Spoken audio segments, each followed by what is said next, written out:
Norway invoked emergency powers on Thursday to close a wide range of public and private institutions, including schools and restaurants, and halt all sporting events in a bid to combat the spread of the coronavirus. Health workers involved in the treatment of patients will be forbidden from leaving the country at least until the end of April, and any person returning from abroad will be quarantined for 2 weeks, it said. Today, Norway will take its strongest ever peacetime measures. Prime Minister Erna Solberg told a news conference. "These are very invasive measures," she said. The restrictions are set to upend Norwegians' daily life, with parents obliged to stay at home to care for their children, and those unable to work from home risking reduced income. This will weigh on both businesses and families.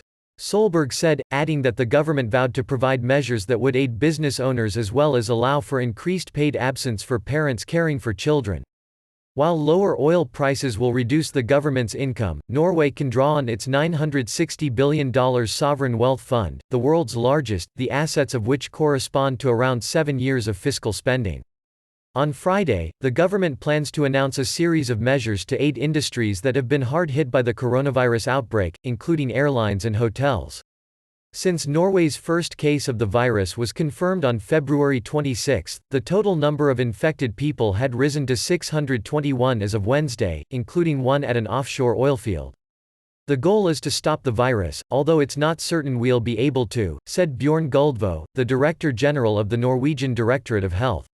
Solberg said that as health workers around the country are now preparing for the biggest challenge they have ever faced, money wasn't going to be a bottleneck, but rather people. The government might at some point ask for volunteers to help out to care for the elderly, she said.